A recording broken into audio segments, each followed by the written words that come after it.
우리 시간에 할렐루야 하면 아멘으로 한번 인사하겠습니다. 할렐루야. 한 번 더 인사할까요? 할렐루야. 자, 우리 옆 사람 보고 이렇게 인사했으면 좋겠습니다. 오늘도 내 옆에 앉아주셔서 감사합니다. 인사하겠습니다. 아멘. 여러분, 기독교 신앙의 핵심은 우연이 아닌 섭리를 믿는 것이다 라고 이야기합니다. 하나님께서 우리를 오늘 이 예배 가운데 인도하셨음을 여러분 믿으십니까? 똑같은 예배의 반복이 아니라 이 예배로 부르셔서 여러분에게 위로가 필요한 자들에게는 위로를 주시고, 소망이 필요한 자들은 소망을 예비하시고, 무엇보다 예수가 필요한 자들은 이곳에 충만한 예수를 채우시는 그 예배로 오늘 초청하셨을 거라 믿습니다. 그러니 그 섭리의 하나님을 바라보시며 그 하나님이 하실 일을 기대하며 나아가는 우리 모두가 되기를 주님의 이름으로 간절히 축원합니다. 옆 사람 또한 마찬가지죠. 그냥 앉은 것이 아니라 함께 앉아 예배할 수 있는 은혜를 우리에게 허락하셨다고 믿습니다. 여러분, 그런 의미로 마지막 한 번 더 옆 사람 보고 이렇게 인사했으면 좋겠습니다. 운명처럼 다가와 주셔서 감사합니다. 1부도 그러고 2부도 그러고 참 이거 좋아하시네요. 느끼한 멘트를 좀 많이 하도록 하겠습니다. 자, 오늘 여러분과 함께 기쁨의 이유 8번째 시간으로 킨치키라는 제목으로 하나님의 말씀 전하도록 하겠습니다. 제목이 참 생소하시죠? 이 킨치키라고 하는 단어는 제가 얼마 전에 재활용 관련된 한 기사를 보다 처음 접하게 되었습니다. 금으로 수리하다라는 의미를 갖고 있는데요, 우리나라에서는 금선이라고 이렇게 불려지기도 합니다. 이 킨치키는 깨진 도자기를 금이나 은으로 이어붙이고 수리하는 그런 것을 이야기하는데, 이 과정에서 깨어졌던 물건의 불완전한 과거와 현재의 아름다움이 어우러져서 아주 값진 예술품으로 탄생되어지게 됩니다. 한마디로 이 킨치키라고 하는 이 예술은 완벽함이 아닌 불완전함 속에서 아름다움을 찾고, 손상되고 깨어진 물건에 새로운 생명을 부여하여 가치를 높이는 것, 이것이 바로 이 예술이 가진 참 의미인 것이죠. 제가 이 글을 보다가 금으로 수리하다라는 이 킨치키의 뜻이 마치 우리의 인생을 다루시는 하나님의 손길과 닮아 있다라는 생각을 하게 되었습니다. 사랑하는 여러분, 우리의 삶이 때로는 부서지고 깨어진 그릇처럼 느껴질 때가 있습니다. 실제로 여기 앉아있는 우리 모두는 인생의 금을 가진 채 살아가고 있죠. 과거에 받은 상처, 가족과 관계에서의 아픔, 내면의 낮은 자존감을 인한 상처와 실패와 감정과 같이 우리 인생에는 저마다 깨어진 금이 있다라는 거예요.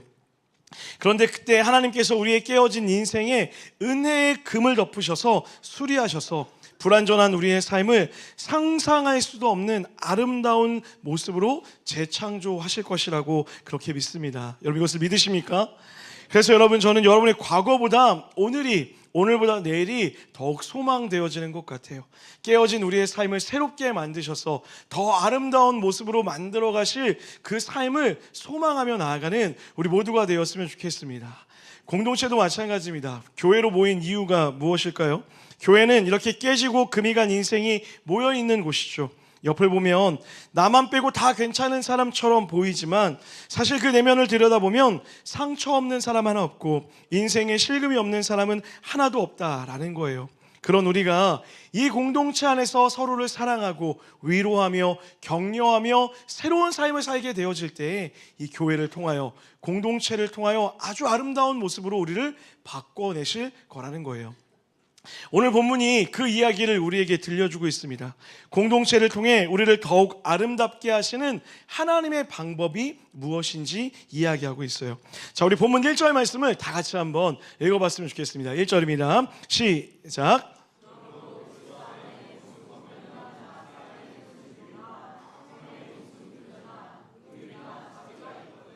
자, 오늘 본문의 시작은 그러므로라고 하는 접속사로 시작되고 있습니다. 이 말은 오늘 본문이 바로 이전에 있었던 그 일과 연결되어진다라는 거겠죠. 자, 여러분, 우리 지난주 설교 기억하십니까? 시민의 자격이라고 해서 하나님 나라 백성의 합당한 삶을 살아가자, 하나님의 시민답게 살아가자라고 이렇게 나누었어요. 그렇게 시민답게 살기 위해 우리가 두 가지를 기억해야 되는데, 첫 번째는 하나님의 시선 안에 사는 것, 하나님의 시선이 나를 향하고 있다는 것, 그래서 우리가 코람데오, 여호와 앞에 살아가야 된다라고 이야기했습니다. 또 하나는 인생이라는 경기장, 전쟁터와 같은 인생에서 홀로 싸워가는 것이 아니라 함께 하시는 하나님, 함께 하시는 믿음의 공동체가 있기에 그것을 의지하여 함께 시민의 삶을 살아가고 그것을 통해 기쁨을 누리자라고 지난주에 함께 나누었습니다.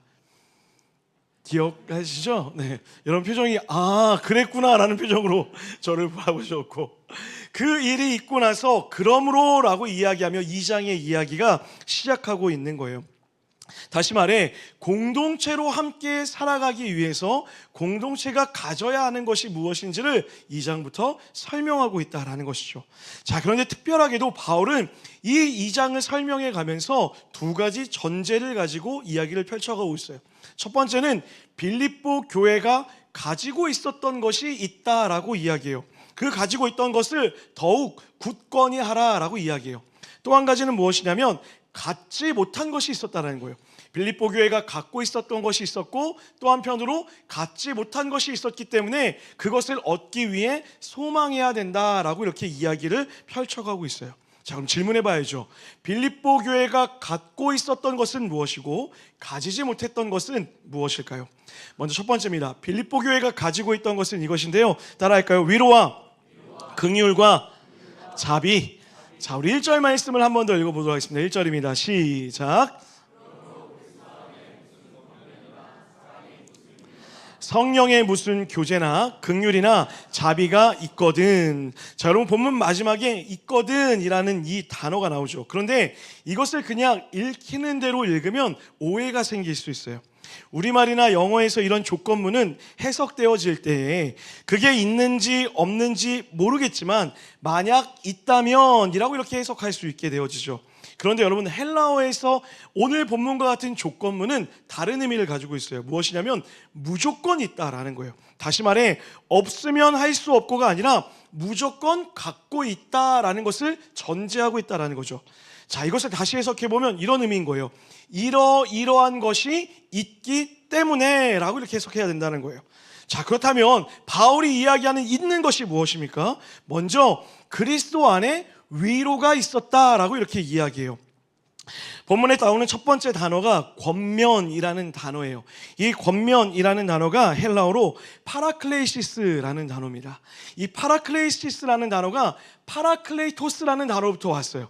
무슨 말인지 잘 모르시겠죠? 자, 어떤 의미냐면 한번 따라할까요? 성령 하나님, 보혜사, 보혜사라는 뜻이 있어요. 자, 이 보혜사의 의미가 무엇이냐면 돕는 자, 위로하는 자라는 뜻이 있어요.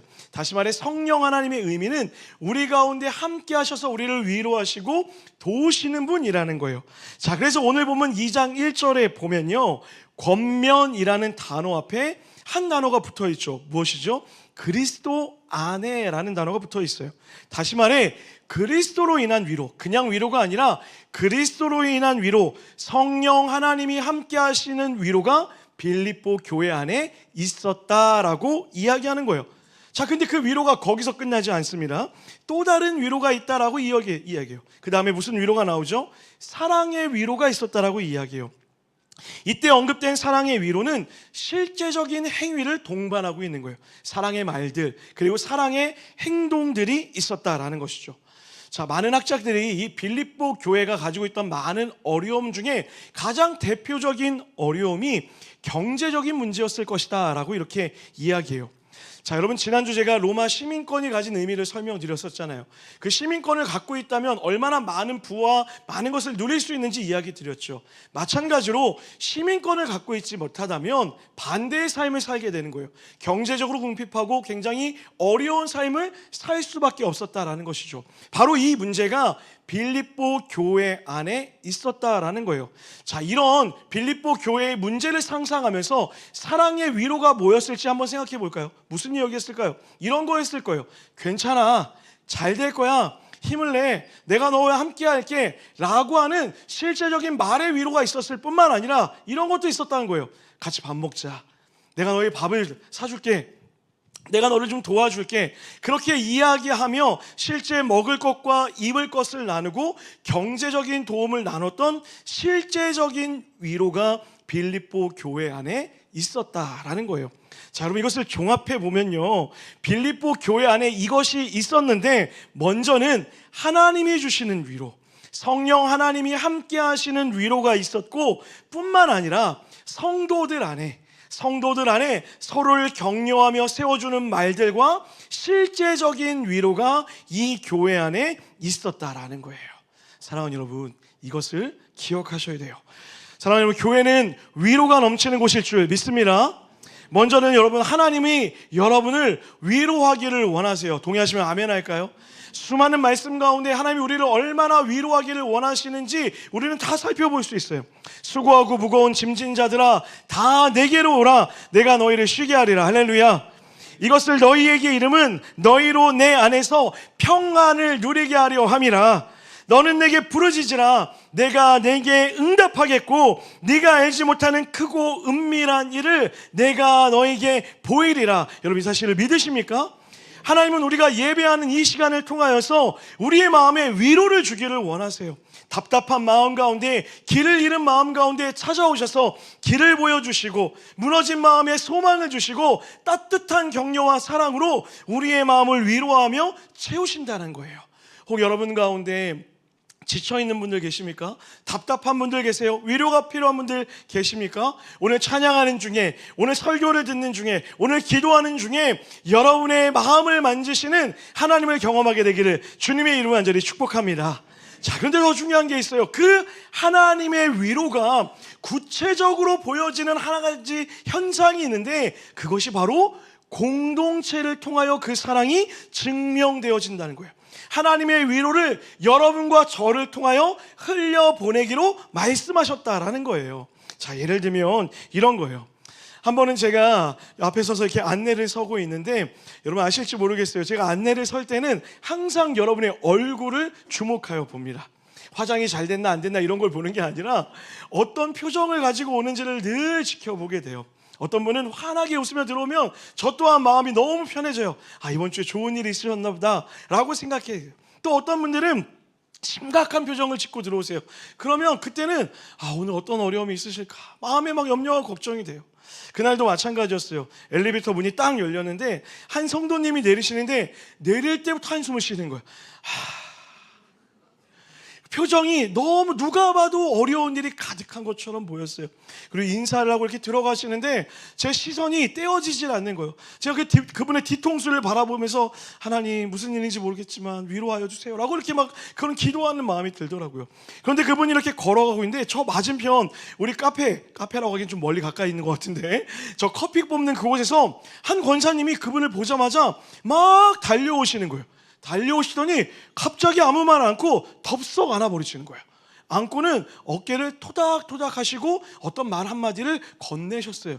그런데 갑자기 그 안에 있던 그 성도님이 막 꺼이꺼이 하면서 울기 시작하는 거예요. 더 놀라운 사실은 그분을 안아줬던 권사님과 제가 눈이 마주쳤는데 둘 다 놀랐어요. 왜 우는지 영문을 몰라서. 권사님도 이유를 모르는데 우시니까 놀라신 거예요. 어쨌든 예배를 드려야 되니까 예배를 드리고 끝나고 나서 두 분을 제가 다 불렀어요. 제가 또 궁금한 건 못 참잖아요.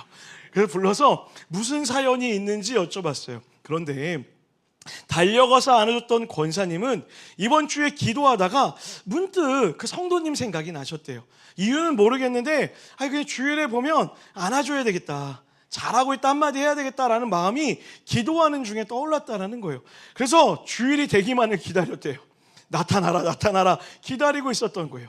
그리고 이 성도님, 지쳐있던 이 성도님은 교회에 오면서 그런 기도를 했대요. 하나님, 너무 힘들어요. 누구도 내 마음을 알아주지 못하는 것 같아요.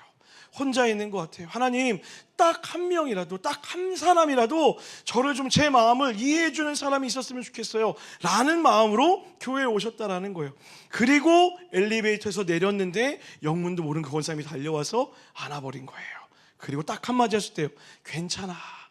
그 말에 그 성도님의 모든 감정이 터져서 눈물이 나왔다라는 거예요. 여러분, 저는 확신합니다.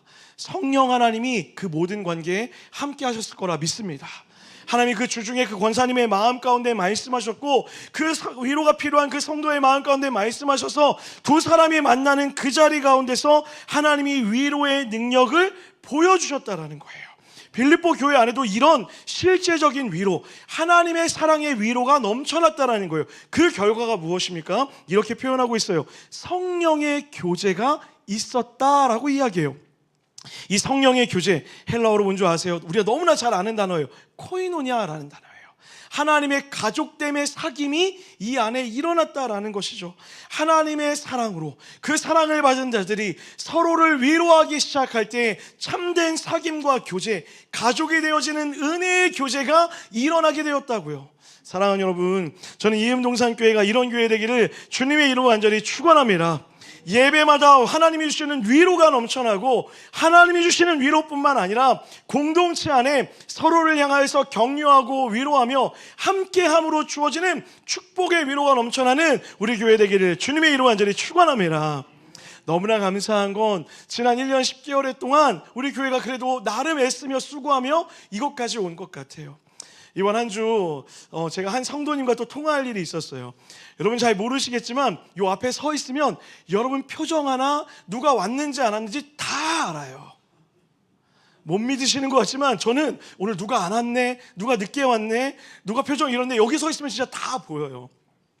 저는 마음에는 그 주에 안 왔으면 바로 연락드리고 싶은 마음이 있는데 또 누가 그러더라고요. 개척교회에서 한 주만 빠져도 다 누가 봐서 너무 부담스럽다고. 제가 그 말을 들어서 제 마음에 결단한 게 있어요. 3주에서 4주 이상 빠지면 연락드리자. 그래서 제 개인 카톡이 가면 여러분 4주 정도 빠졌다라는 거예요. 그런 마음이 제 안에 있어요. 그래서 실제로 제가 이렇게 연락을 드리고 있는데 이 한 성도님도 한 4주 동안 안 오셨던 분이에요. 그래서 제가 연락을 드렸어요. 아니나 다를까 집에 여러 가지 일들이 있었더라고요. 목사님 사실 집이 너무 어려웠어요. 또 일하는 부분이 너무 바빴어요.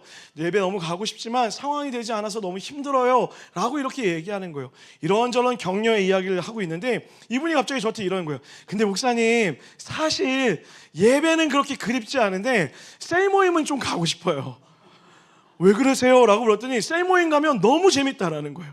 셀 리더가 자기를 너무 잘 받아주시고 셀원들이 모여서 얘기하면 그게 너무 신이 난대요. 마음에 있던 답답함이 그 셀 모임만 가면 다 잊혀진다는 거예요. 그래서 제가 이렇게 물었어요. 저는 안 보고 싶으세요? 저렇게 마음이 이렇게 열어요.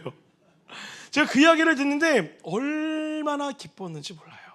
여러분 공동체가 단순히 사교적인 모임이 아니라 그 모임에 가면 위로를 받을 수 있고 그곳에 가면 내 마음이 평안해질 수 있다라고 하는 그 고백이요. 사랑하는 여러분, 저는 우리 교회가 계속해서 이런 꿈을 꿨으면 좋겠습니다.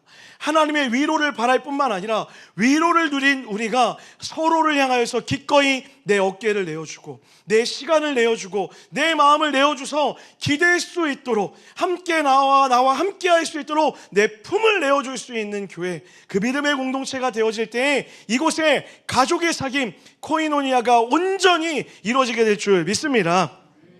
자, 그런가 하면 빌립보 교회 안에 또 하나가 있었는데요, 긍휼과 자비가 있었다라고 이야기해요. 자, 위로와 교제가 빌립보 교인들에게 나타난 행동과 같았다라면은 긍휼과 자비는 그 행동을 나오게 한 마음과 같은 거예요. 태도와 같은 것이죠.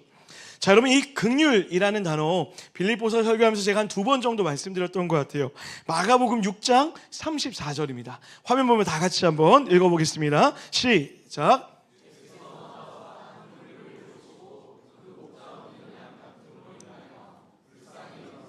이에 여러 가지로 가르치시더라. 자, 예수님이 많은 무리들 앞에 섰어요. 예수님을 보기에 무리들이 예수님을 찾아왔던 거죠. 근데 그 무리들을 바라보았던 예수님의 마음이 어떻다고요? 그들을 향하여 불쌍히 여겼다라고 얘기해요.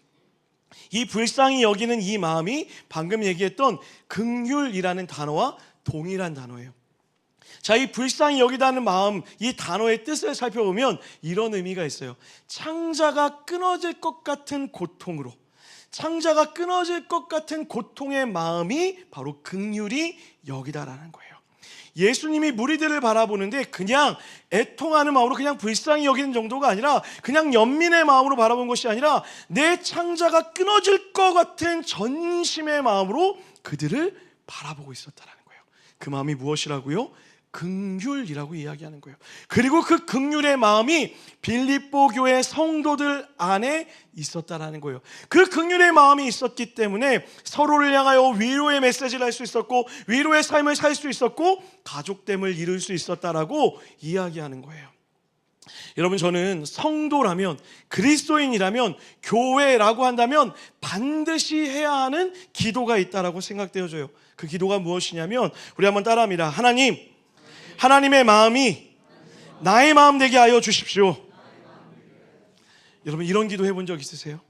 하나님, 하나님의 마음 나의 마음 되기를 원합니다. 우리의 기도는 늘 구하는 기도를 하죠. 하나님, 이게 필요해요. 하나님, 위로가 필요합니다. 하나님, 이것을 주세요라고 기도해요. 물론 여러분, 그 기도도 귀하고 소중합니다. 하나님이 들으셔서 반드시 여러분의 필요를 채우시고 위로하시며 함께 하실 줄 믿습니다. 그런데 여러분, 우리가 그 신앙에만 머물러 있으면 안 된다라는 거예요. 거기까지만 신앙이 머물러 있으면 우리는 한 차원 높은 은혜를 경험할 수 없어요. 우리의 신앙이 제자리 걸음하는 이유가 무엇이냐면 하나님과의 관계에서 늘 구하는 신앙만 하기 때문에 그래요. 그런데 정작 우리가 진짜 하나님이 원하시는 그 은혜의 축복을 누리는 길이 있는데, 그것이 무엇이냐면 하나님의 마음을 구하는 기도를 할 때부터예요. 주님, 주님의 마음이 나의 마음 되기를 원합니다. 하나님의 눈이 있는 곳에 나의 시선도 머물기를 원합니다.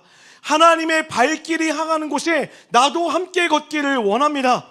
주님의 손길이 향하는 곳에 나의 손도 향하기를 원합니다. 그렇게 기도할 때 우리는 더 높은 차원의 은혜를 경험할 수 있게 된다는 거예요. 내가 원하는 것을 바라는 기도에서 하나님의 원함에 집중하는 기도를 드릴 때에 하늘의 복, 하늘의 신령한 복을 온전히 누리며 살아갈 수 있게 된다라는 것이죠. 저 그래서 여러분에게 권면하고 싶어요. 사랑하는 여러분, 이번 한 주 여러분의 필요를 구하는 기도할 뿐만 아니라 그 기도에 하나님, 하나님의 마음을 주십시오.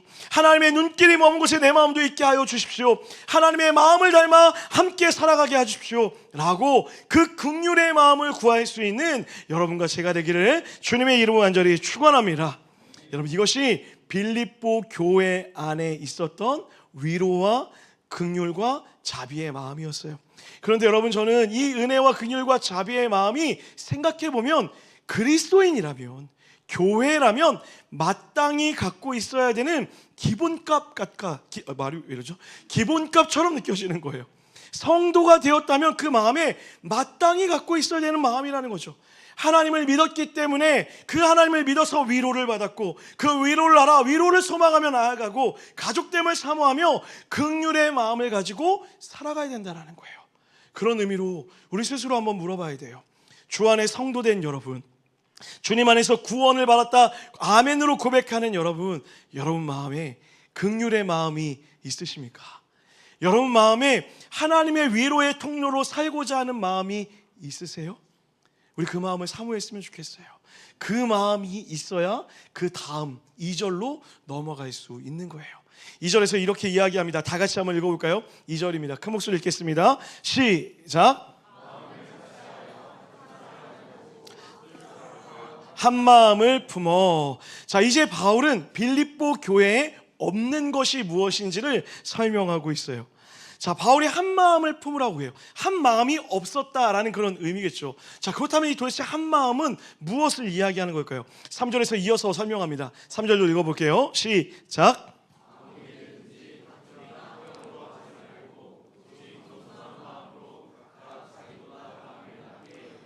지금 바울이 빌립보 교회를 보는데 한 마음과 한 뜻으로 가지 못하고 있다고 이야기해요. 그 이유가 무엇입니까? 그 안에 다툼과 허영이 있었대요. 그 말은 무엇이죠?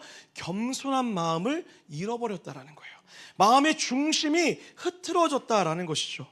여러분, 바울은 한 마음을 품는 것이 다투지 않고 허영을 부리지 않는 것이라 말해요. 다투다라고 이 번역된 단어는 다른 곳에서 이기심이라는 단어로도 쓰여집니다.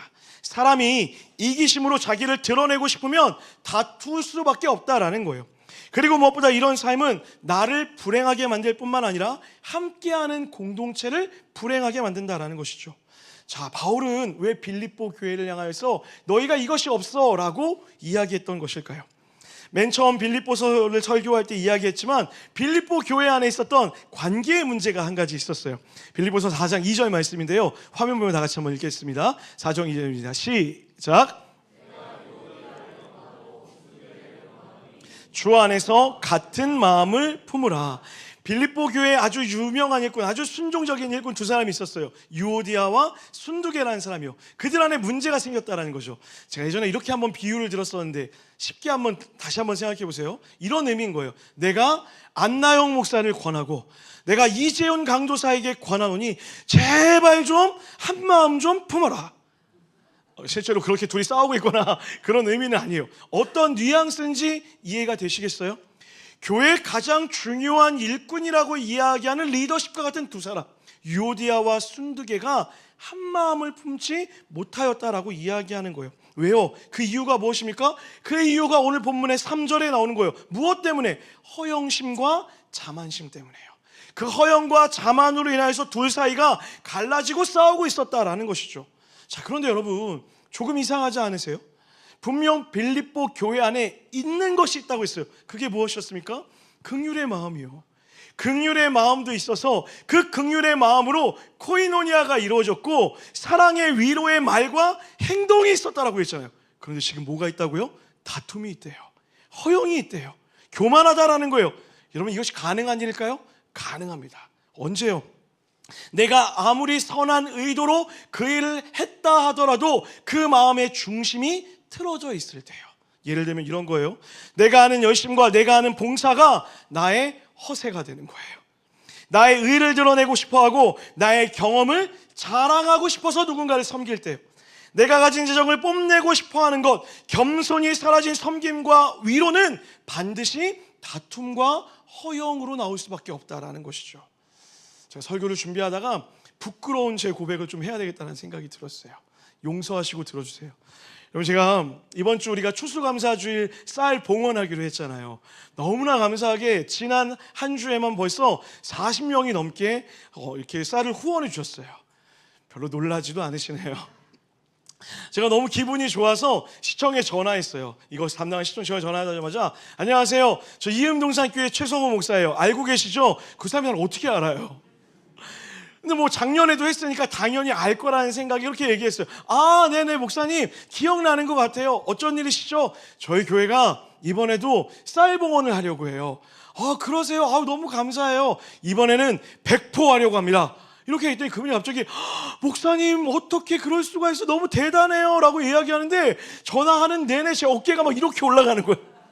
너무 좋은 거예요. 그 이야기를 듣는데. 그러면서 막 목사님, 제가 듣기로는 교회가 1년 10개월밖에 안 된 걸로 그렇게 들었는데 성도들이 너무 귀하네요, 너무 대단해요 막 얘기하는데 더 듣고 싶은 마음들이 막 생겨나는 거예요. 그러다가 이분이 갑자기 이렇게 얘기하는 거예요. 목사님, 그러면 이번에는 저희가 기자도 한 명 데리고 와서 사진도 좀 찍고 인터뷰도 좀 하고 교회 소개도 할게요 라고 얘기하는 거예요. 그래서 제가 그 얘기를 듣다가 정색을 딱 하고 이렇게 얘기했어요. 그게 무슨 말이에요? 기자를 데려오고 상패를 만들 시간이 있으면 쌀 한 포대나 더 함께 해서 봉사하면 좋지 않겠어요? 그렇게 하면 되잖아요 라고 얘기하고 싶었지만 말은 못했어요. 속으로만 삼켰어요. 그리고 뭐라고 하냐면 정중히 거절했어요. 왜 그런 줄 아세요? 하고 싶었어요. 뉴스에 나오고 싶었어요. 인터뷰하면서 우리 교회가 막 이런 교회라고 막 자랑을 막 이만큼 막 쏟아내고 싶은 마음들, 야, 그래서 내가 여기저기 막 사람들에게 우리 교회가 이렇게 잘하고 있고 1년 10개월 만에 이런 것들을 하고 있고 막 자랑하고 싶은 마음이 제 안에 막 올라오는 거예요. 그 순간 멈췄어요. 안 돼. 하면 안 돼. 여러분, 오해하지 마세요. 인터뷰하고 상패 받는 거 할 수 있죠. 그러나 그 일을 통하여서 교회가, 욕먹던 교회가 바른 인식을 세상 사람들에게 전해줄 수 있고 사람들에게 교회가 가진 인식을 변화시킬 수 있다면 얼마든지 인터뷰하고 기사 낼 수도 있는 거예요. 그런데 제 마음이 틀렸다고요. 제 마음의 중심이 거기에 가 있지 않았어요. 드러내고 싶었어요. 우리 이렇게 잘하고 있어, 나 이런 사람이야, 우리 이만큼 할 수 있어 라고 말하고 싶은 제 안에 더러운 마음을 본 거예요. 그래서 그 순간 제가 멈췄어요. 그리고 사역자 회의 때 제가 이렇게 얘기했어요. 안나영 목사님, 이재용 강사님 그날 계세요. 저는 그날 교회에 없을 예정입니다. 있으면 하고 싶을 것 같아서 정말 제 마음이 그랬어요. 도망치기로 했어요. 여러분, 이런 마음이 우리 안에 있을 수 있다는 거예요. 섬길 수 있습니다. 누군가를 돌볼 수 있어요. 위로할 수 있어요. 그런데 그 위로가 나의 잘남을 드러나기 위한 위로면 안 하시는 게 맞아요. 내가 누군가를 가르친다고 할 수 있어요. 그런데 그 가르침이 내가 너보다 나은 사람이야 말하고 싶어서 가르치는 거면 하지 말으셔야 되는 거예요. 그 마음이 우리를 허영으로 이끄는 거예요. 그리고 그 허영의 끝이 우리를 다투고 깨어지게 만든다고요. 사랑하는 여러분, 저는 이음동산교회 안에 이런 일들은 절대로 없었으면 좋겠어요. 내가 우리 교회에 당신보다 먼저 와서 더 많이 알아 라는 말은 제발 우리 안에 없었으면 좋겠어요. 그런 말 하지 마세요. 제가 우리 교회에 제일 먼저 있었어요. 저도 안 하는데 그런 말 하지 말자고요. 내가 당신보다 신앙생활 오래 해서 잘 알아 라는 말 하지 말자고요. 내 신앙이 당신보다 더 뛰어나서 내가 그걸 다 알아 라고 얘기하는 것이 아니라 그저 낮은 마음으로 그의 마음을 섬기며 위로할 수 있어야 된다는 거예요. 그래서 주님이 3절 뒤에 뭐라고 얘기해요? 나보다 남을 나은 존재로 낮게 여기라고 그렇게 권면하고 있다라는 거예요. 세상은 뭐라고 이야기합니까? 높은 자리로 올라가야 섬길 수 있대요. 더 높은 곳에 올라가서 하나님의 영광을 돌려야 된대요. 그런데 여러분, 착각하시면 안 돼요. 그리스도인은요, 십자가는요, 높은 곳에 올라 하나님의 영광이 된 것이 아니라 낮아짐으로 하나님의 영광이 되었습니다. 할렐루야. 가장 높은 곳에 계셨던 그분, 모든 것을 갖고 계신 그분이 가장 하찮은 여러분과 저와 같은 인간을 위하여 이 땅에 오셨고, 무릎을 꿇으셔서 죄인된 우리의 발을 닦으셨고, 눈물로 우리를 구원하시기 위해 십자가 위에 죽으신 낮아지심의 사랑으로 우리가 구원받은 거예요. 그래서 우리의 마음에 본질적으로 갖고 있어야 되는 믿음의 태도가 무엇입니까? 나보다 남을 존귀하게 대할 수 있어야 된다는 거예요. 여러분, 겸손이라는 단어의 원어 뜻은요, 나를 남보다 낮게 여긴다라는 의미도 있고요, 또 한 가지는 남을 나보다 더 높은 존재로 여긴다는 게 있어요. 근데 이것이 그냥 어떤 부분에서 한 부분에서 높은 존재로 여기는 것이 아니라 완벽하게 인정하는 거예요. 모든 부분에서 저 사람이 나보다 나은 존재다라고 여기는 것이 겸손이라고 이야기하는 거예요. 세상에 이야기하는 겸손과 다른 거예요. 겸손한 척과는 다르다고요. 우리의 마음의 낮아짐은 예수 그리스도가 우리를 존귀하게 대한 것처럼 우리도 우리와 함께하는 모든 사람을 나보다 나은 존재로 여기고 믿어야 된다는 거예요. 부부관계도 마찬가지예요. 부부 안에 그런 얘기할 때도 있죠. 남편이 너무 몰라서, 아내가 몰라서, 남편들 그런 말 하잖아요. 세상 물정 모른다고. 누가 물정을 모르긴 뭘 몰라요. 제가 갑자기 아내의 마음이 빙의가 돼갖고, 빙의라는 말을 배우지 않는데 죄송합니다. 어쨌든 그런 마음들을 갖는다라는 거죠. 또 우리 안에서 끊임없이 그런 생각들을 갖는다는 거예요. 모든 관계에서 그런 마음의 태도가 싸움을 만들어낸다라는 거예요. 오늘 그래서 권면하고 있는 거예요. 우리 마음에 남을 나보다 더 높은 존재로 존귀하게 여기라는 거예요. 사랑하는 여러분, 믿음으로 권면합니다. 여러분의 가정에서 여러분의 남편을, 여러분의 아내를, 여러분의 자녀를, 여러분의 부모님을 나보다 훨씬 존귀한 존재로 여기시는 여러분의 믿음의 고백이 있게 되기를 주님의 이름으로 간절히 축원합니다. 교회에서도 마찬가지예요. 나보다 못한 존재는 여기 아무도 없어요. 여러분, 제가 그렇게 생각해요. 우리 교회에서 가장 낮고 비천한 사람이 저라고요. 전 늘 그런 마음으로 여러분을 만나려고 해요. 그러니 믿음에 사랑하는 이음동산교회 성도님들, 서로를 대할 때 서로의 외형이나 서로의 갖고 있는 무엇이나 서로의 언행이나 이것으로 사람을 판단하지 아니하고, 하나님, 저 사람이 나보다 훨씬 나은 사람입니다, 내가 더 낮은 존재로 여기며 겸손함으로 살아가기를 원합니다라고 기도할 수 있어야 돼요. 그렇게 살아갈 때에만 진정으로 하나님이 원하시는 기쁨이 될 수 있게 되어지는 거예요.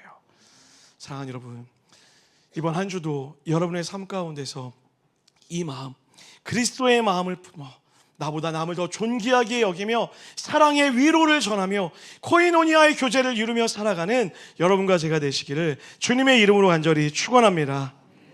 말씀을 마무리하려고 합니다. 이 설교를 준비하다가 이 한국교회가 시작되었던 그 한 사건이 떠오르게 되었어요. 여러분 전북 김제군에 금산이라는 지역이 있어요. 들어본 적 있으세요? 이 금산에 가면은 기역자 교회라는 교회가 있다라고 하더라고요. 이 기역자 교회는 미국 테이트 선교사가 100여 년 전에 아주 선교를 열심히 해서 세워졌던 교회라고 합니다. 이 금산이라는 지역에 아주 유명한 것이 있었는데 마방이 유명했대요. 마방이 뭐냐면 그 말들을 여러 말 이렇게 구매해서 사람들에게 말을 대여해 주는 거예요. 요새 말로 하면 렌터카 사업을 하는 거예요. 그 당시에 엄청난 대부호가 마방을 소유한 사람이었다고 해요. 자, 그 금산이라는 지역에 마방을 운영하던 조덕삼이라고 하는 사람이 있었대요. 이 조덕삼이 선교사님의 복음의 증거를 통해서 하나님을 경험하게 되고 예수님을 믿게 되었어요. 그래서 자신의 집에서, 그 큰 집에서 교회를 시작하게 된 거예요. 예배를 드리는데 종도 오고 하여튼 그 주인들도 오고 많은 사람들이 모여서 함께 모여 예배했다라는 거예요. 근데 시간이 지날수록 교회가 부흥하기 시작했어요. 그리고 은혜 가운데 임직을 할 때가 된 거예요. 그래서 장로님을 선출해야 돼서 투표를 했는데 두 사람이 후보자로 뽑히게 됐어요. 첫 번째는 조덕삼, 마방의 주인이었던 조덕삼이라니 뽑히게 되겠고, 또 한 사람이 뽑혔는데 문제가 생겼어요. 그 사람 이름이 이자익이었어요. 이 사람이 누구냐면 조덕삼이 운영했던 마방의 노예였어요. 그 사람이 장로 후보로 선출되게 된 거예요. 두 사람 중에 한 사람만 장로가 될 수 있어요. 그런데 사람들이 투표를 했는데 누가 장로로 선출된 줄 아십니까? 이자익이라는 사람이 선출되게 된 거예요. 테이트 선교사님이 이자익이 선출되는 순간 자신의 감정을 이렇게 표현했어요. 이제 한국에서, 조선에서 내 선교는 끝이 났구나 라고 생각이 들었대요. 노예가, 종이, 노비가 주인보다 높은 자리에 오르는 것을 한국 사람들, 조선 사람들이 받아들이지 못할 거라고 생각했던 거예요. 근데 그 순간 조덕삼이라는 사람이 사람들 앞에 섭니다. 그리고 모든 사람 앞에서 이렇게 이야기하는 거예요.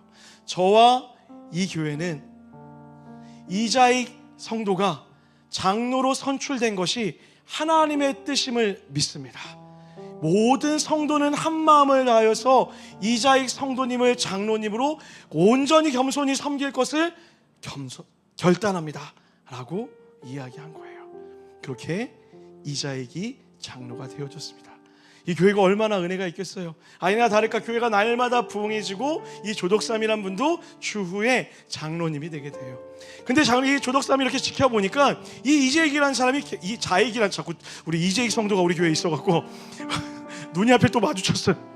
이자익이라는 이 장로님이 너무 신실한 거예요. 그래서 교회가 이자익이라는 사람을 신학교에 보내서 공부를 시키자, 목사가 될 수 있게 하자라고 생각하고 전적으로 다 지원해 주기로 한 거예요.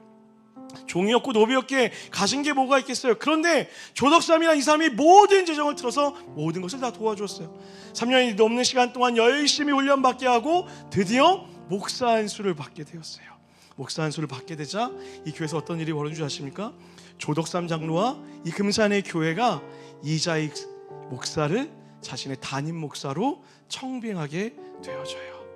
종이었던 그 사람, 하나님의 은혜로 목사가 되었고 그 교회의 담임이 된 거예요. 여러분, 이 아름다운 모습이 얼마나 많은 사람들에게 영향을 끼쳤을까요? 그렇게 이 교회는 지금도 건강하게 세워져 가고 있는 거예요. 시간이 많이 지나 한 신학교에서 두 사람을 기념하기 위한 모임을 가졌대요. 그래서 두 가정의 손주들이 이렇게 왔는데 갑자기 이자익의 손주가 한 사람 앞에 가서 무릎을 꿇더래요. 봤더니 조덕삼의 손주였던 거예요. 그리고 무릎을 꿇고는 눈물을 흘리며 이렇게 얘기하겠대요. 당신의 할아버지의 겸손 때문에 우리 가정이 지금까지 이렇게 아름답게 세워질 수 있었습니다. 너무 감사합니다. 그 이야기를 들었던 조덕삼의 손자 또한 아닙니다. 당신의 섬김으로 우리 또한 이렇게 행복하게 살 수 있었습니다 라고 이야기했다고 하더라고요. 여러분, 이것이 한국 교회의 시작이었어요. 그런데 여러분, 안타깝게도 우리가 마주하고 있는 한국 교회의 모습은 어떻습니까?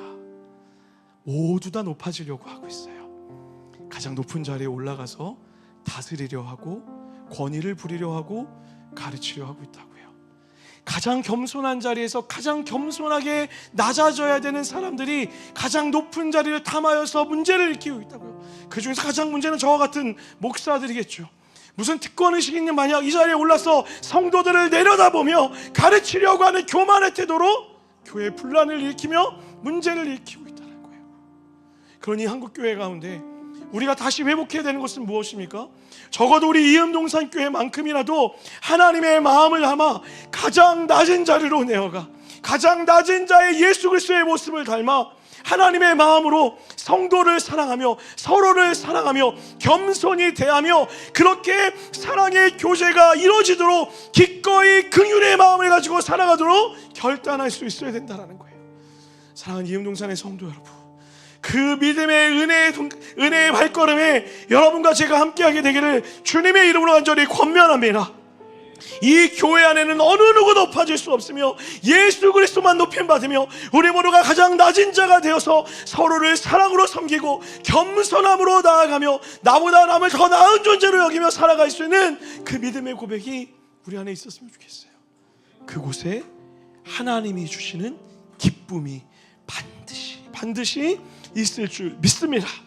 여러분의 가정과 이 공동체 안에 그 기쁨이 넘쳐나기를 소망함으로 이번 한 주도 예수의 마음을 닮아 낮은 자의 모습으로 긍휼의 마음을 가지고 섬김의 통로로 위로의 통로로 살아가는 여러분과 제가 되기를 주님의 이름으로 간절히 축원합니다.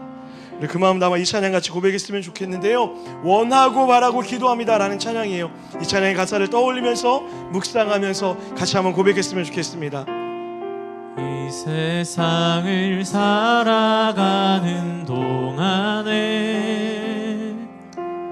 나의 힘을 의지할 수 없으니 기도하고 낙심하지 말 것은 기도하고 낙심하지 말 것은 주께서 참 소망이 되심이라. 우리 한 번 더 고백하겠습니다. 이 세상을 살아가는 동안에 이 세상을 살아가는 때로는 너무 지치고 어려울 때가 있을 거예요. 나의 힘을 의지할 수 없으니 그 순간 우리가 기도하고 낙심하지 않을 이유가 있습니다. 기도하고 낙심하지 그 이유가 하나님과 공동체 때문일 줄 믿습니다. 주께서 참 소망이 고백합시다. 하나님의 꿈이 나의 비전 되길 원합니다. 하나님의 꿈이 아멘. 나의 비전이 되고 예수님의 성품이 나의 인격이 되고 성령님의 권능이 나의 능력이 되길 원하고 바라고 우리 한 번 더 찬양할까요? 이 세상을 살아가는 동안에 이 세상을 살아가는 동안에 우리는 작고 연약하여서 나의 힘을 의지할 수 없으니 기도하고 낙심하지 말 것은 주께서 참 소망이 되시니라. 이번에 이렇게 고백합시다. 주의 길을 걸어가는 동안에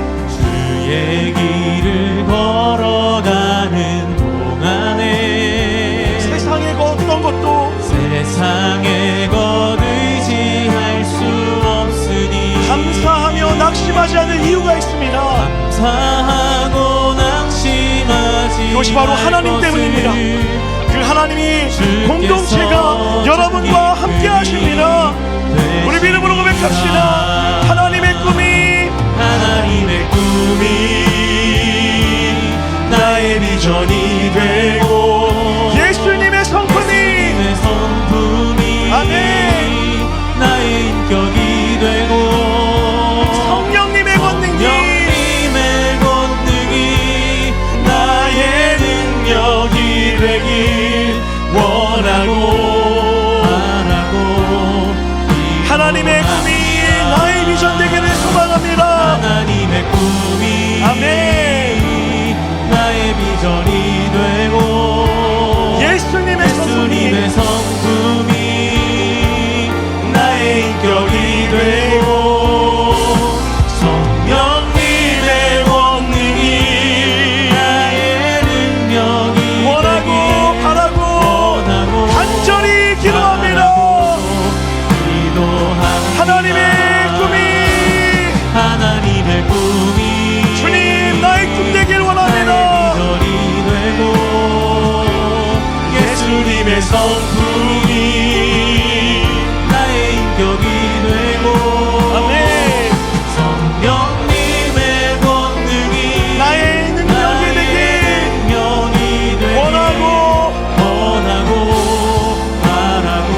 시간에 기도했으면 좋겠어요. 기도할 때 먼저 이렇게 기도합시다. 하나님, 하나님의 마음을 부어 주시옵소서. 나의 마음이 하나님 마음 되게 하여 주시옵시고, 나의 시선이 하나님의 시선이 있는 곳으로 향하게 하여 주시옵시고, 하나님이 걷는 길로 나도 걷게 하여 주시옵소서라고 이 시간에 마음을 다하여 기도하며 나아갑니다. 기도하겠습니다. 하나님 간절히 소망하며 기도하며 나아가오니 하나님의 마음을 사랑, 하나님의 모습을 닮아 주님과 함께 걷게 하여 주시옵시고,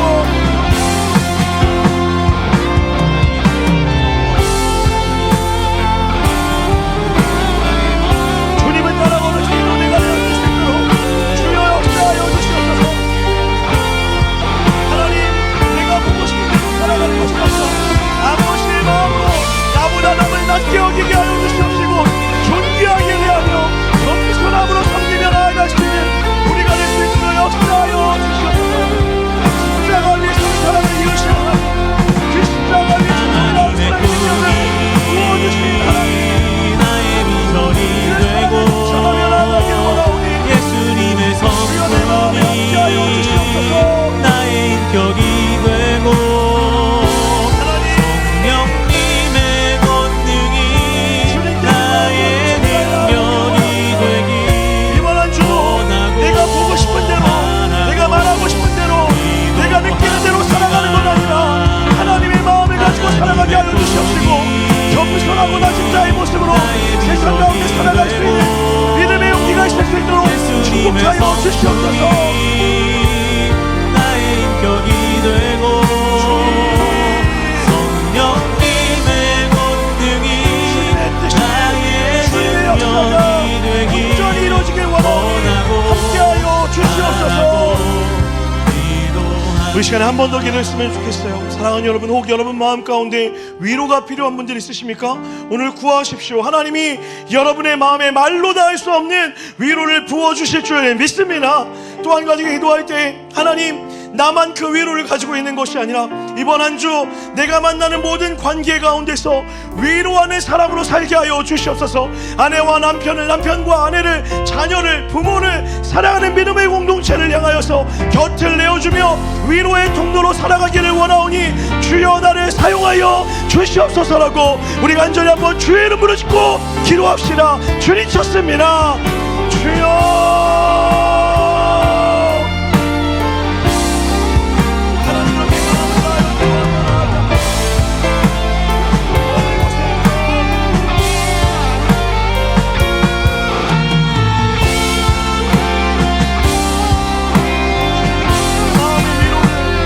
흘려보내게 하여 주시옵시고, 내 사랑하는 남편과 내 아내를 위로하게 하여 주시옵시고, 격려하게 하여 주시옵시고, 최고의 승리가 되게 하여 주시옵소서. 그 전에 우리를 통하여 거룩한 사기 코이노니아가 이루어지기를 원합니다. 성령님의 권능이 나의 능력이 되길 원하고 바라고 기도합니다. 하나님의 꿈이 나의 비전이 되고 예수님의 성품이 나의 인격이 되고 위로가 필요한 자들에게는 성령님의 권능이 나의 능력이 되기 원하고 바라고 기도합니다. 사랑이 많으신 하나님, 이번 한 주 하나님 앞에 무릎 꿇어 기도할 때 나의 바람과 나의 원함을 기도하기 이전에 하나님의 마음이 나의 마음 되기를 기도하며 나아가기를 소원하오니 이번 한 주 우리의 마음이 아버지의 마음으로 가득 채워질 수 있도록 동행하여 주시옵소서.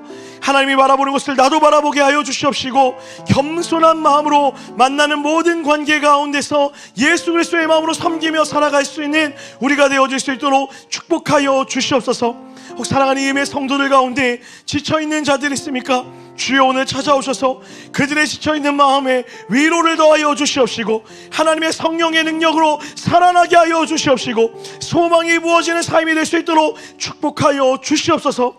회복되어지고 끝나는 것이 아니라 하나님 눈을 들어 위로가 필요한 자들이 어디에 있는지 보게 하여 주시옵시고 그 앞에 나아가 아버지의 마음으로 안아주며 격려하며 소망하며 내 모든 것을 나누어 줄 수 있는 그 사랑의 열단 또한 우리 가운데 있을 수 있도록 축복하여 주시옵소서. 그렇게 이번 한 주 우리의 삶 가운데 동행하시며 놀라운 은혜로 함께 하실 줄 믿사오며 거룩하신 예수 그리스도의 이름 받들어 간절히 기도드렸습니다. 아멘. 우리 그렇게 일하신 하나님께 감사 영광의 박수 한번 올려드리겠습니다.